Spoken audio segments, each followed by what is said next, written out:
energy. Guys bouncing, getting things done, and practice really picked up as it went, which I was got stronger as it went. You know what I mean? So in the beginning it was good, but just, and all of a sudden you said it, and they just kept getting better. And we're learning how to practice, and that excites me. The process of doing things the right way is getting better and better, and hopefully that could transition, because we're going to have a tough road game. Going up there is tough. They're going to be ready to play. Senior day, all those things going on, and we're going to have to play a very good football game. So excited about that. Questions? All eyes are kind of on Auden and what he's done in the receiving game this year. Have you seen him develop as a blocker? He's getting better and better and understanding it. And I'm going to tell you now, it's hard.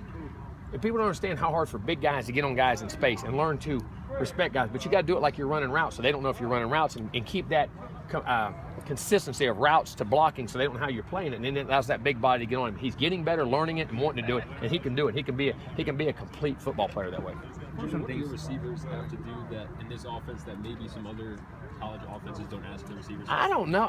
Not that I've ever done. It's the same offense I've ever ran for 18 years or whatever. When I've been a coordinator. I mean, you're just required to block. You got to block backers. You got to block safeties. I mean, but that's when you're in the run game. That's what you're going to do at the next level. And then your routes. I mean, by coverage, what you do. I mean, I don't think it's complicated. I really don't. I mean, and guys, freshmen have all had success, but it's just a commitment. You know what I'm saying? And you have to be, because most guys, when you come to college, well, they've made their, as I say, got their scholarship from catching balls. You know what I'm saying? They didn't have to be the blocker. They had the ball in their hand all the time. And it's hard. You got to learn to play without the football at the next level, whether you're a back, whether you're a receiver, and then how fast you learn to have to play without the ball to get it at the next level. Because it's always been easy because they've usually been the best player on the field. So all those things just take time to develop. All your years of running your offense, did you ever have to truncate things just because you only get so much time with? Oh yeah, but it's amazing how they pick up. See, you if you tell them they can't learn, they can't. It's amazing what they can learn and what they do. But we adapted it all the time. I mean, to what guys can do and what they can't do. But these guys they're starting to pick it up, and you see what they can do. Jimbo, Herman Lane said that Dalvin hasn't talked about the record. Is it easier or harder to not talk about the record at this point? But you don't think about it. I know it's as crazy as this sounds, but you don't think about it as a player, as a coach, because it's not that it's not. It's important after the whole thing's done. It's not important now because it's not about the team or winning the game, and that's the way all the great players react and do. And that's just Dalvin. I mean, he doesn't do it.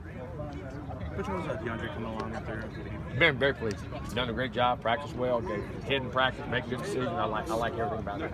With the couple runs that he had in the last game, has it been just like him getting a little bit healthier to be able to do that, or when we need it, or what we do? Because I mean, you got to take a pounding too.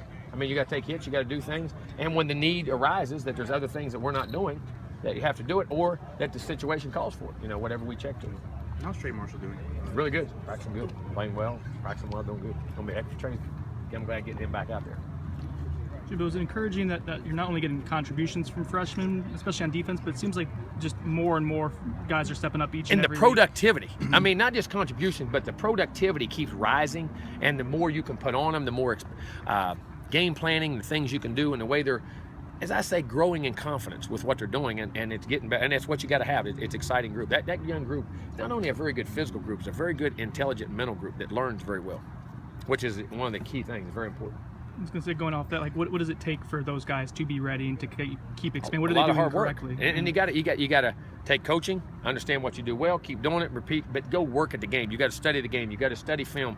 And what you got to learn to do is, study the other guy's alignments, assignments, his splits. What he does on certain routes. And you got to learn body language and all those things. And that's what part of these young guys, when they learn to play, as I say, when they line up, all of a sudden, okay, those three things I know they don't do. This is down to one or two things. And I call it processing information, in that I eliminate a lot of things, so I got less things to think about. Now I can play faster because I can react to only one or two things instead of thinking about 5 things to do. And that's what happens with experience.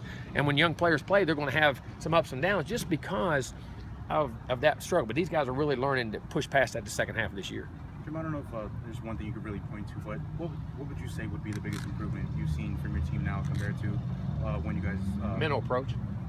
And understanding the work ethic, it has to happen on this practice field. And you say, well, it's not, but not practicing hard and running hard and being physical. I mean, the attention to detail mentally and the focus issues of how, as I say, for those inches, and like DeAndre said the other day, man, I had, beginning of the year, I had no idea how hard and how disciplined, how well you had to practice, and that, we're sitting there a couple plays from being really having a super season, or even a couple plays from having a he said, and I said, guess what? It's that way every year. You go look at every team.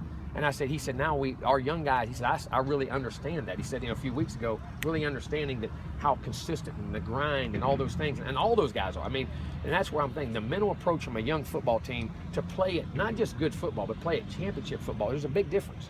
And it's the mental approach and the way they're coming to the practice field. I think that's the biggest difference. And now it's carrying on to the game field. Is that something that would carry on up to next year? No doubt, no doubt. Because you know what to do. You know your job, you know what to do and how to do it. You know what I'm saying? And because it's a learning experience. It's something that you have learned. It's a learned behavior. From last season's team, did this team kind of have some of that? Have some of that carryover? No, well, last year's team had to learn it too, because last year's team was an experienced team, and you had new quarterbacks and new things that went on. It wasn't an old team either, and it was just part of it. And then hopefully, we get a lot of these guys back again. So I'm really looking forward to not just don't say wins and losses, but just to how you practice and approach things. And if those usually things go right, then you start getting the results you want. Jim, I don't know if you've seen it, but the New Orleans newspaper reported that. I did. When I walked out of a meeting, had no idea. But here's the thing. Listen, I'm not going to talk about any jobs. I love being at Florida State. I plan on being here, and I'm just getting ready for Syracuse. And that's the last thing I'm going to say on that. And then no offense to anybody or anything else. That's just what I'm going to do. All right. I love being here. Is it kind of frustrating the second time this season this kind of come up? I've already made my statement. All right, we good? We're good? Thank you. Thank you, guys.